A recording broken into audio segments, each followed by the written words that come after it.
कलाम मुक़द्दस में से अपनी रहनुमाई के लिए हम तिलावत करेंगे। अगर आपके पास बाइबल मुक़द्दस मौजूद है, मेरे साथ मिलकर निकाल लीजिए। हालेलुया। मुक़द्दस मत्ती रसूल की मारिफत लिखी गई इंजील, इसका 5वां बाब,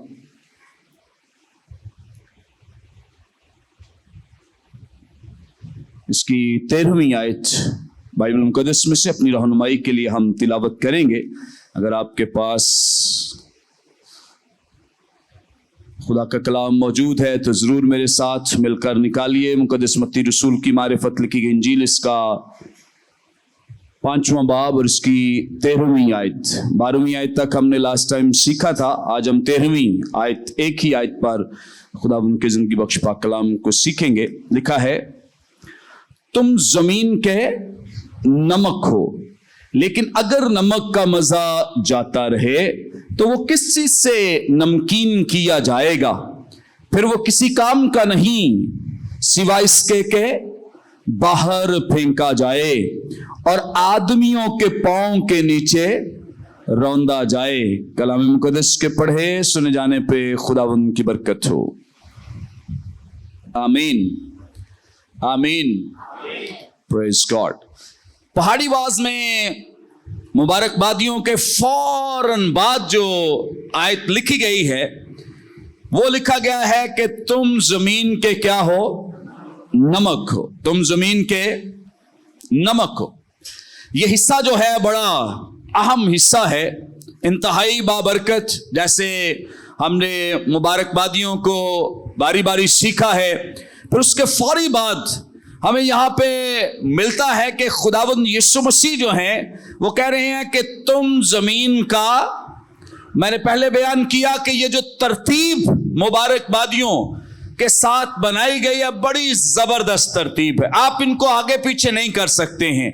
इसी तरह से मुबारकबादियों के फौरन बाद ये जो लिखा गया है कि तुम जमीन का नमक हो, आप इस हिस्से को मुबारकबादियों से पहले नहीं सीख सकते हैं। क्यों? क्योंकि मुबारकबादियां होंगी तो ये होगा। पहला हिस्सा मुबारकबादियां हैं और उसके बाद तुम जमीन के क्या हो? नमक हो।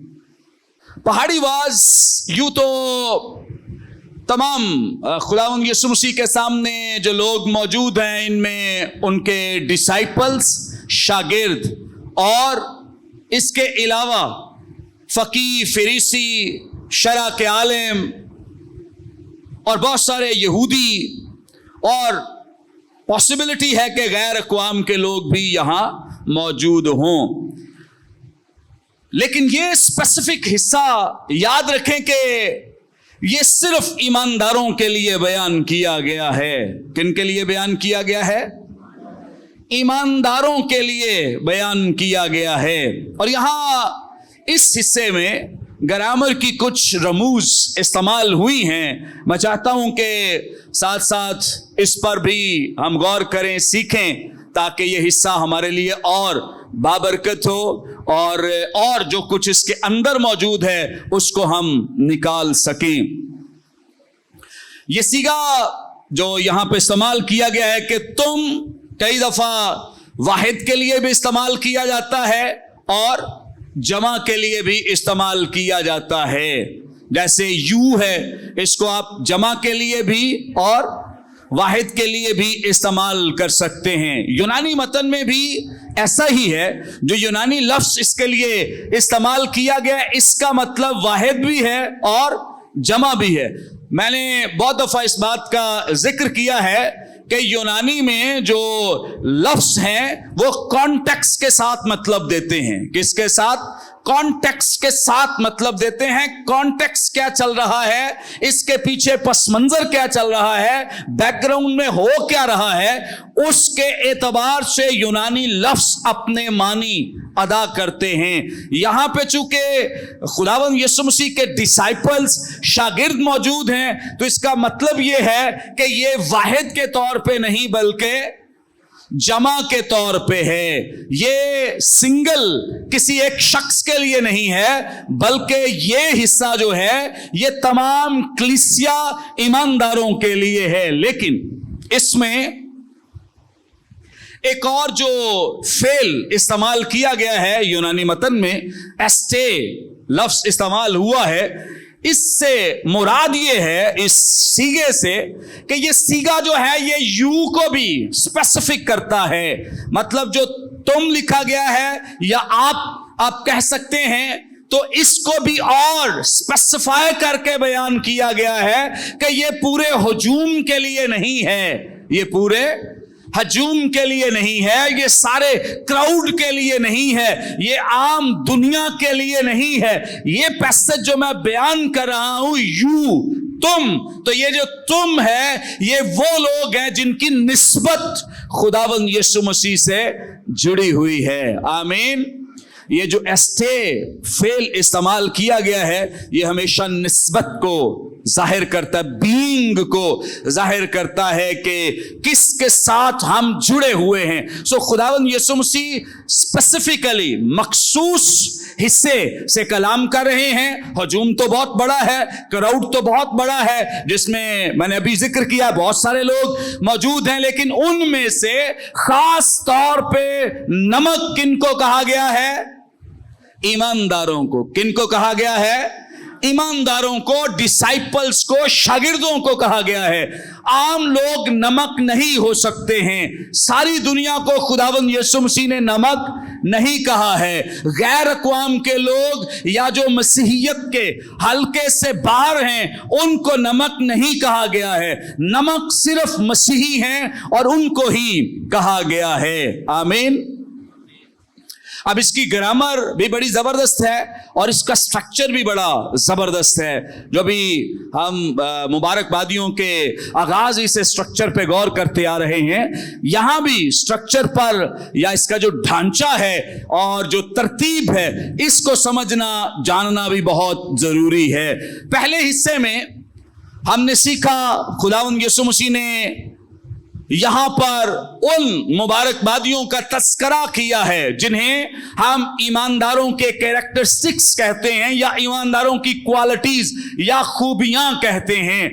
सबसे पहले खुदावंद यीशु मसीह ने उन खूबियों का तस्करा किया है। उसके बाद ये 9वीं आयत तक सिलसिला चलता है, तो 10वीं आयत से 12वीं आयत तक अब जैसे ही एक ईमानदार जो है वो इन मुबारकबादियों कैरेक्टरिस्टिक्स को या इन खूबियों को जो खुदावंद यीशु मसीह ने 9 आयात में बयान की हैं, इनको अपनी जिंदगी में ले लेता है, तो उसके बाद रिजल्ट क्या निकलता है? लास्ट टाइम हमने क्या सीखा है? क्या होगा?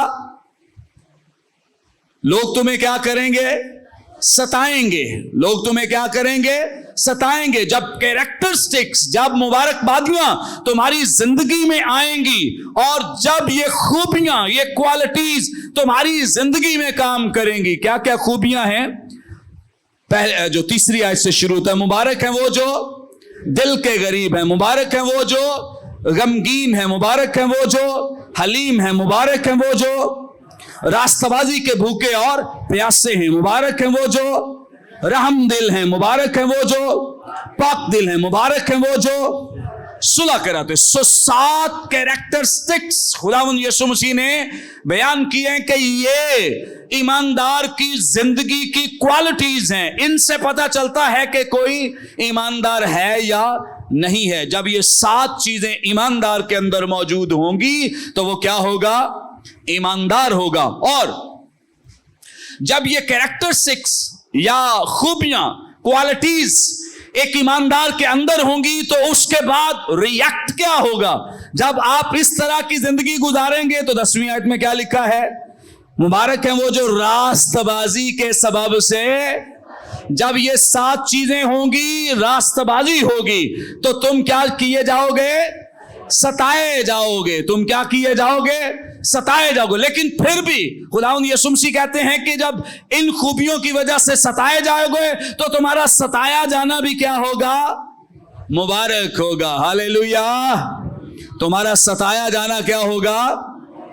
क्योंकि इससे तुम जब सताए जाते हो ना, तंग किए जाते हो, तो इससे तुम रिफाइन होते हो, इससे तुम्हें पाक किया जाता है, इससे तुम्हें और ज्यादा, जैसे सोने को और चांदी को कुठाली में डालकर सोने को कुंदन बनाया जाता है और चांदी को साफ किया जाता है, ऐसे ही एक ईमानदार पर जब ऐसे हालात आते हैं तो वो क्या होता जाता है? कुंदन बनना शुरू हो जाता है। आमीन।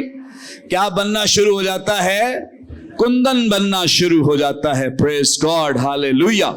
और अब जब ये होगा, जब तुम एक अच्छी जिंदगी गुजारोगे, रास्तबाजी की जिंदगी गुजारोगे, ईमानदाराना जिंदगी गुजारोगे, तो रिएक्ट क्या आएगा? तुम्हें सताया जाएगा, तंग किया जाएगा। अब उसके बाद तुमने क्या करना है? जब तुम्हें सताया जाए तो उसके बाद तुम्हें क्या करना है, ये मैं इसलिए बयान करूं कि स्ट्रक्चर इसका बहुत जबरदस्त है, बड़ा खूबसूरत है और बड़ा जरूरी है इसके बारे में जानना, सीखना। इसके बाद क्या होगा कि तुम जमीन के क्या बनोगे? नमक बनोगे। हालेलुया। नमक आप मुबारकबादियों से पहले नहीं बन सकते जब तक ये कैरेक्टरिस्टिक्स हमारी जिंदगी में नहीं, और जब तक हमें सताया नहीं जाता तो हम नमक नहीं बन सकते हैं। नमक बनने के लिए जरूरी है। और नमक जो है यहां पर, ये खासतौर पे तासीर को जाहिर कर रहा है। किस चीज को? तासीर को। कि फिर तुम्हारे अंदर से तासीर निकले, फिर तुम लोगों के लिए इफेक्टिव बनो, फिर तुम लोगों के लिए बाबरकत बनो। जब लोग तुम्हें सताएं तो तुमने फिर अपना टेस्ट देना है। तुमने क्या करना है? फिर अपना टेस्ट देना। जब वो मारेंगे, इज़हार आसानी करेंगे, तो तुम्हारा टेस्ट लोगों को इफेक्ट करे, मुतासर करे, तुम्हारा टेस्ट लोगों की जिंदगियों के अंदर जाए, उन्हें पता चले कि आप क्या हो। तभी तुम्हारा ये पता चलेगा कि तुम मसीही हो या नहीं हो। आमीन। इसलिए याद रखें, एक मसीही के जिंदगी का मुअस्सिर होना, उसकी जिंदगी का दूसरों पर इन्फ्लुएंस होना या दूसरों पर इसकी तासीर होना जो है, ये बहुत जरूरी है। आमीन। ईमानदार जब तक दूसरों को मुतासर नहीं करता, तब तक वो दुरुस्त ईमानदार नहीं है, तब तक वो दुरुस्त ईमानदार नहीं है। आप स्कूल, कॉलेज, यूनिवर्सिटी जाते हैं, आप जॉब करते हैं, काम करते हैं, ड्यूटी पे जाते हैं, अगर आपके पढ़ाई करने या आपकी प्रेजेंस या आपके वहां होने, जॉब करने से पता नहीं चलता कि आप मसीही हैं, या आपकी ईमानदारी, रास्तबाजी लोगों को मुतासर नहीं करती, तो आप दुरुस्त ईमानदार नहीं हैं। दुरुस्त ईमानदार नहीं। दुरुस्त ईमानदार कौन है? कि जो दूसरों को क्या करे? मुतासर करे। दूसरों को क्या करे? मुतासर करे। उसका आना, उसकी टाइमिंग, उसका जाना, उसका काम करना और उसका गुफ्तगू करना लोगों को मुतासर करे कि ये बंदा जो है ये काम चोरी नहीं करता, ये टाइम चोरी नहीं करता, ये बड़ा अपने काम के साथ वफादार है, लॉयल है। इसका मतलब ये है कि ये हम में से नहीं है। फिर आपको लोग पूछें, आप इस बात की तरफ लोगों की तवज्जो दिलाएं कि आप क्या हैं? मसीही हैं। ये तासीर, ये असर जो है, ये लोगों को जब मुतासर करे तो आप क्या होंगे? दुरुस्त ईमानदार होंगे। Hallelujah, hallelujah, praise God. Andrew मरे के बारे में कहा जाता है, उन्होंने अपने बच्चों के सामने एक खूबसूरत और मिसाली जिंदगी गुजारी, और कहा जाता है कि उनके 11 बच्चे थे, उनमें से 5 बेटे जो हैं वो खुदा के खादिम बने और 4 बेटियां खुदा की खिदमत करती थी, खादिमाएं बनी, और 10 पोते पोतियां खादिम और 13 पोते पोतियां मिशनरीज बने। किसकी वजह से? एंड्रयू एंड्रयू मरे की वजह से। किसकी वजह से? एंड्रयू मरे। और इसकी जिंदगी की एग्जाम्पल क्या है? ये बड़ा खुदा के साथ लॉयल, वफादार, दुआगो शख्स, रास्तबाज शख्स, ईमानदारी की जिंदगी गुजारने वाला।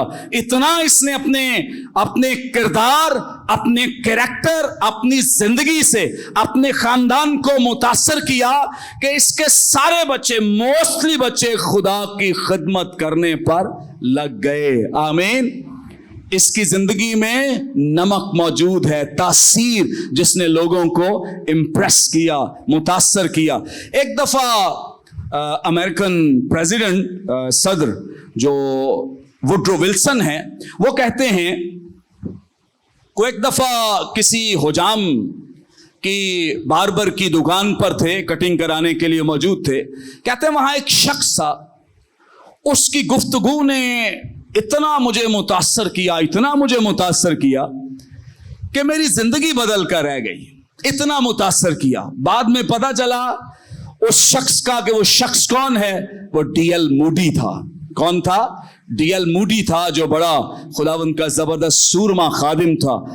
इतनी गुफ्तगू में तासीर कि उनसे कहते हैं बराह रास्त तो मेरे से गुफ्तगू नहीं हो रही थी, लेकिन उसका वहां पे बैठना, उसकी प्रेजेंस और आपस में दीगर दोस्तों के साथ गुफ्तगू ने मुझे इतना मुतासर किया कि मेरी जिंदगी बदल कर रह गई। आमीन।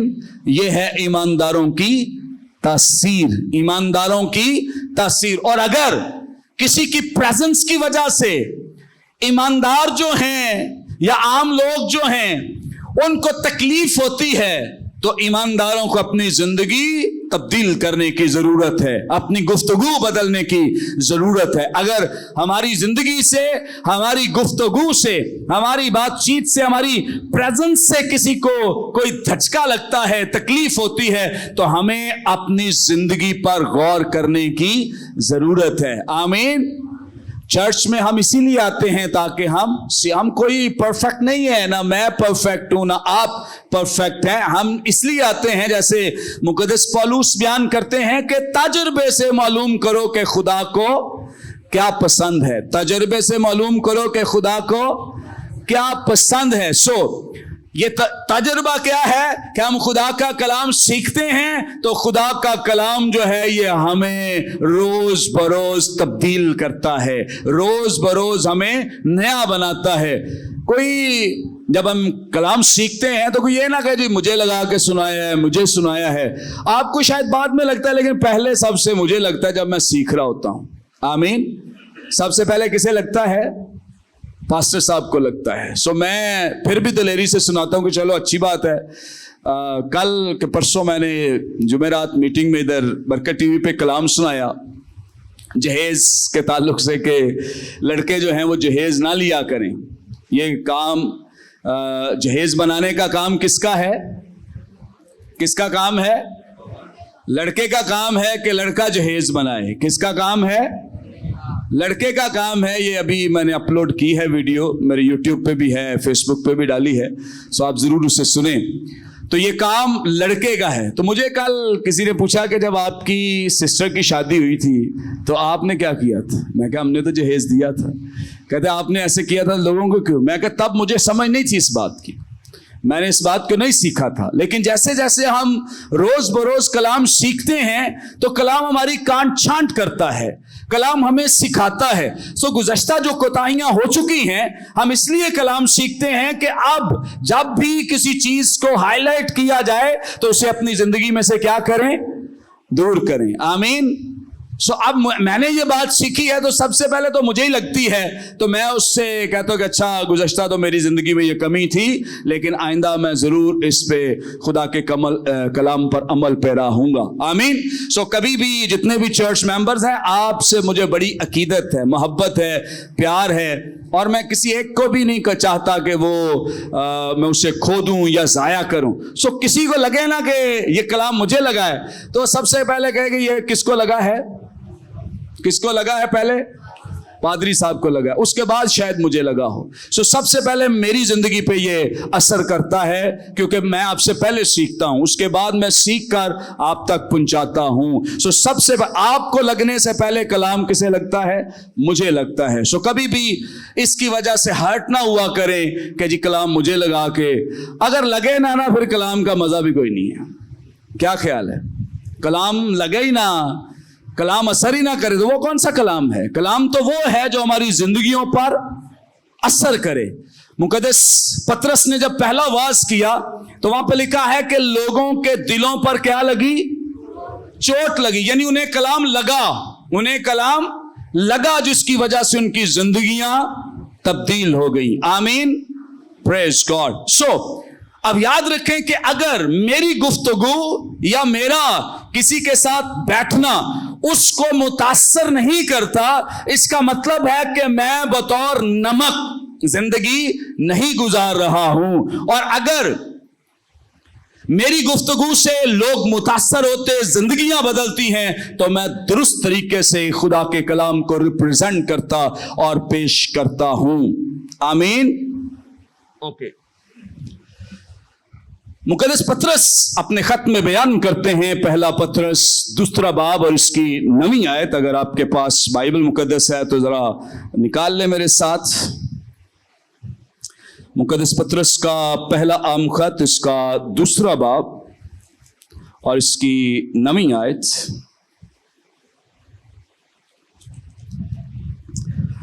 खुदा उनकी जिंदगी बख्श पाक कलाम में यूं मरकूम है, लेकिन तुम एक बरगुजीदा नस्ल। सो यहां भी तुम जो है ये जमा का सीगा है, वाहिद नहीं है बल्कि क्या है? जमा का सीगा है। और जब आगे नस्ल का बरगुजीदा नस्ल, तो इसका मतलब है कि ये कलीसिया और चर्च की बात की जा रही है। तुम एक बरगुजीदा नस्ल, शाही काहीनों का फिरका, मुकद्दस कौम और ऐसी उम्मत हो जो खुदा की खास मिल्कियत है। अब पर्पस क्या है? ताकि, क्या लिखा है? ताकि उसकी खूबियां जाहिर करो। ताकि क्या करो? उसकी।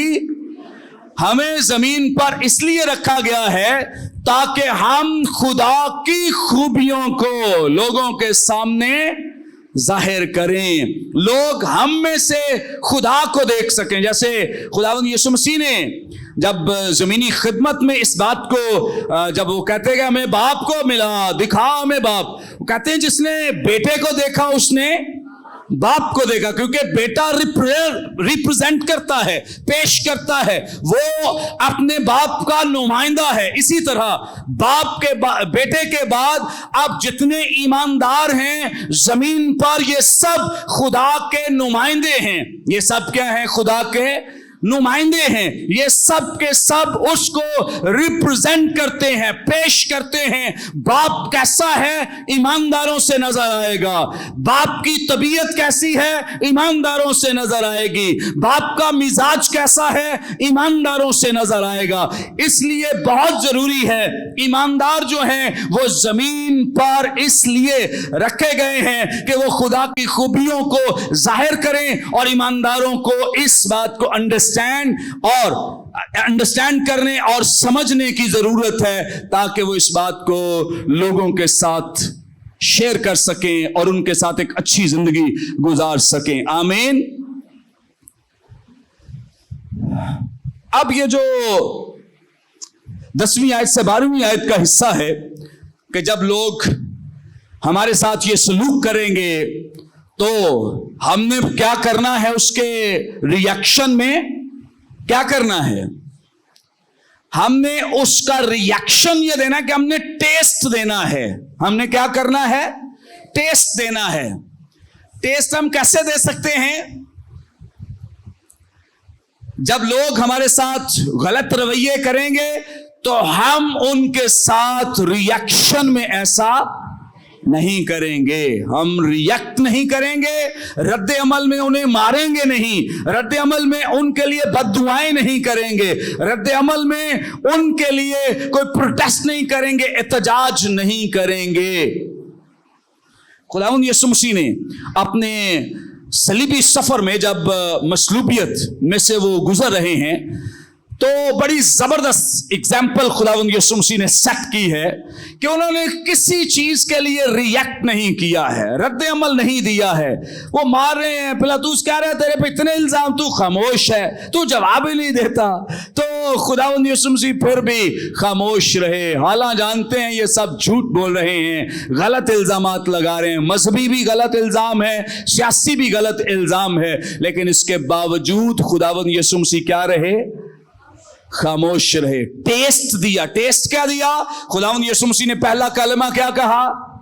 ए बाप इनको क्या कर दे, क्योंकि ये जानते नहीं कि क्या करते हैं। हालेलुया। ये टेस्ट है जो खुदावंद यीशु मसीह ने अपनी जिंदगी से लोगों को दिया, क्योंकि जो कुछ अंदर है वही इंसान के बाहर आता है। अगर अंदर अच्छाई है, भलाई है, तो कोई थप्पड़ भी मारेगा तो क्या निकलेगी? भलाई निकलेगी। लेकिन अगर अंदर गुस्सा है तो कभी भी हम थप्पड़ खाकर इंतजार नहीं करेंगे।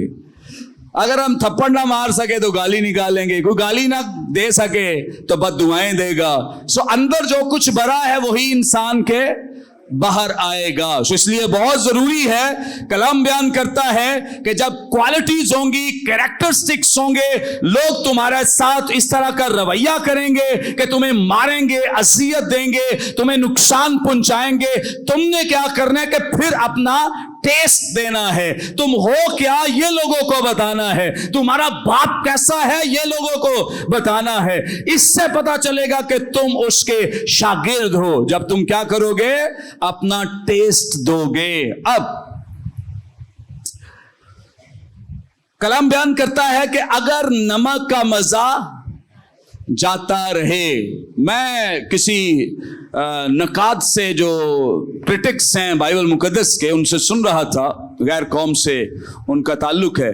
कहता है कि नमक तो अपना टेस्ट कभी नहीं खोता, नमक तो अपना टेस्ट कभी नहीं खोता, लेकिन यहां पे बाइबल मुकद्दस में जो लिखा है कि अगर नमक का मजा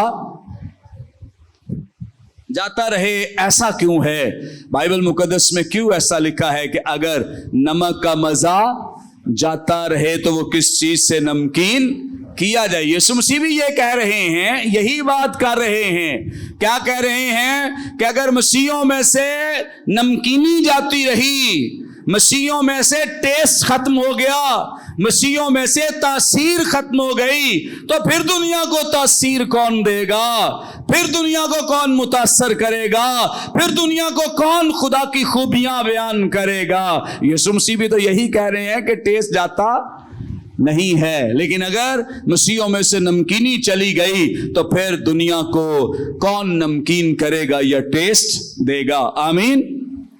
लेकिन अफसोस की बात है कि आज बजाय इसके कि हम अपनी तासीर से लोगों को मुतासर करें, हम दुनिया से मुतासर हो रहे हैं। हम दुनिया से क्या हो रहे हैं? मुतासर हो रहे हैं। कितने लोग हैं जो हमें सवाल करते हैं, ये जो मुर्गी ज़िबा करें तो क्या पढ़ना चाहिए? हम ये डेड बॉडी जब उठाते हैं जनाजे के लिए तब क्या पढ़ना चाहिए? क्यों? ये क्यों सवाल क्यों किए जा रहे हैं? क्योंकि हम क्या हो रहे हैं? मुतासर हो रहे हैं। हम दूसरों से सुनते हैं कि वो चारपाई उठाते ये पढ़ते हैं, हम दूसरों से सुनते हैं या देखते हैं उन्हें वो मुर्गियों को ज़िबा करते क्या पढ़ते हैं, तो हम लोगों का असर ले रहे हैं। और बहुत सारे लोग कहते हैं जी हमारा कलमा क्या है, क्योंकि हमें सवाल किया जाता है आपका कलमा क्या है। तो ये सवाल कहां से आया है? दरअसल हम क्या हो रहे हैं? दुनिया से मुतासर हो रहे हैं, उनका असर ले रहे हैं। मैं चलते चलते बताता चलूं कि हमारा कलमा दरअसल रसूलों का अकीदा है। जो आपको कहे कि हमारा कलमा क्या है तो उसको पूरा रसूलों का अकीदा सुना दें। आमीन। कितने लोगों को आता है? यंग मैन लेट ही हाथ खड़ा किया है। ओके, आइंदा याद करके आना है, कहीं भी जरूरत पड़ सकती है आपको, कोई भी आपसे पूछ सके, फिर आप कहेंगे अच्छा मैं कल बताऊंगा, याद करके बताऊंगा। अच्छा है कि आप इसके लिए इक्विप हों, जब आपसे कोई कलमा पूछे तो आप बता सकें कि हमारा कलमा ये है। बहरहाल ये हम दुनिया से क्या ले रहे हैं? असर ले रहे हैं, बजाय इसके कि हम अपनी तासीर से लोगों को मुतासर करें। क्योंकि पहले हम हैं, दुनिया बाद में है, ये लोग बाद के हैं, हम पहले के हैं। हमें अपना असर देने की जरूरत है, बजाय इसके कि हम किसी और का असर अपनी जिंदगी में लें। कलाम मुकद्दस के मुताबिक हमें इसलिए मुकर्रर किया गया है। इन दिनों में जब खुदावंद यीशु मसीह इस बात को बयान कर रहे हैं, तो याद रखें कि नमक को लोग जो हैं वो थियोन कहा करते थे। थियोन खुदा को कहा जाता है, मतलब इसे वो बड़ा अहम दर्जा देते थे। और इनके मुताबिक इंसान खुराक, रोटी और दीगर चीजों के बगैर रह सकता है, लेकिन दो चीजें जो हैं उनके बगैर इंसान जिंदा नहीं रह सकता। कौन कौन सी हैं? हाँ जी बताएं। हाँ? नमक और पानी। ओके, और कोई? यंग मैन का जवाब आधा दुरुस्त हुआ आधा गलत हुआ। हवा और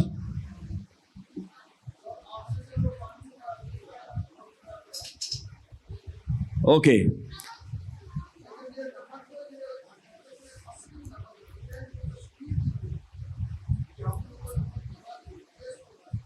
ओके, दुरुस्त। ओके, दो चीजें जिनके बगैर इन लोगों का, रूमी लोगों का ख्याल था कि इंसान जिंदा नहीं रह सकता। एक है रोशनी और दूसरा नमक। एक रोशनी और दूसरा, क्योंकि सारी पैदावार जो उनके ख्याल के मुताबिक जो कुछ जमीन में होता है, ये सब कुछ रोशनी की बदौलत है। किसकी बदौलत है? अब कैसी बात है कि जो सबसे ज्यादा, जिसके बगैर इंसान जिंदा नहीं रह सकता है, उन चीजों के साथ खुदावंद यीशु मसीह ने ईमानदारों को तशबीह दी है कि तुम क्या हो? जमीन का। और दूसरी बात क्या कही? कि तुम दुनिया का नूर हो, रोशनी हो। जिनके बगैर लोग जिंदा नहीं रह सकते, वो कौन है? ईमानदार हैं। वो कौन है? ईमानदार हैं, डिसाइपल्स हैं, चर्च है। चर्च के बगैर इंसान जिंदा नहीं रह सकता है। यानी ईमानदारों के बगैर इस दुनिया की जिंदगी जो है वो अपाहज है। इस दुनिया में लोगों का जीना महाल हो जाए अगर जमीन पर चर्च ना हो, या लोग जो ईमानदार हैं वो दुनिया में मौजूद ना हो। आज भी बहुत सारी तबाही, बर्बादी, हलाकतों के दरमियान जो रुकावट हैं, वो कौन है? ईमानदार हैं। वो कौन है? ईमानदार हैं। वो चर्च है। चर्च की वजह से बहुत सारा कहर, खुदा का गजब जो है वो रुका हुआ है। अगर यहां से चर्च को रिमूव कर दिया जाए, कलीसिया को निकाल दिया जाए, तो याद रखे कि बहुत बड़ा दुनिया में कहर नाजिल होगा अगर दुनिया में चर्च मौजूद ना हो। दुनिया अगर सरवाइव करती है, दुनिया अगर महफूज है, तो याद रखें ये चर्च की वजह से है, क्योंकि दुनिया में चर्च मौजूद है। जब चर्च नहीं होगा तो तबाही, बर्बादी होगी, और चर्च है तो तबाही और बर्बादी से इंसान बचा हुआ है। तबाही और बर्बादी रुकी हुई है, इसलिए कि खुदा को कौन नजर आता है? इसकी बड़ी खूबसूरत मिसाल आपको बुजुर्ग अब्राहम की जिंदगी में मिलती है, जब खुदा आग और गंधक नाजिल करने को है ताकि सदूम और अमूरा को क्या कर दे? तबाह कर दे। तो तब इसने क्या कहा कि अगर यहां पर तू ईमानदारों को भी मार देगा, तो खुदा ने क्या कहा? क्या कहा कि अगर ईमानदार वहां पे हो तो मैं उन्हें क्या कर दूंगा? छोड़ दूंगा। सो याद रखें, ईमानदारों की वजह से खुदा अपने गजब को, खुदा अपनी तबाही बर्बादी को जो वो इंसान के गुनाह की वजह से उन पर लाना चाहता है, वो अपने लोगों के ईमान और ईमानदारों की वजह से उस तबाही और बर्बादी को रोक देता है। आमीन।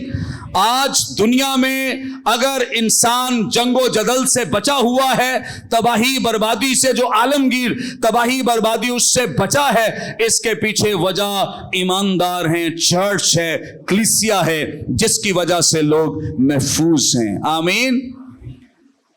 यहां पे भी चर्च ना हो, कलीसिया ना हो, ईमानदार ना हो, तो आपको पता है कि पूरी दुनिया की निगाहें जो हैं वो लगी हुई हैं कि किसी तरह से पाकिस्तान के साथ भी हम ये हाल करें। लेकिन कौन सी चीज रोकती है? चर्च। कौन सी चीज रोकती है दुनिया को? चर्च के यहाँ पे ईमानदार लोग मौजूद हैं, यहाँ पे मसीही लोग मौजूद हैं, क्रिश्चियन लोग मौजूद हैं, चर्च मौजूद है, कलीसिया मौजूद है। सो इसलिए याद रखें कि जो सबसे अहम दर्जा है दुनिया में वो किसको दिया गया है? ईमानदारों को, चर्च को, डिसाइपल्स को, कलीसिया को दिया गया है। आमीन। अब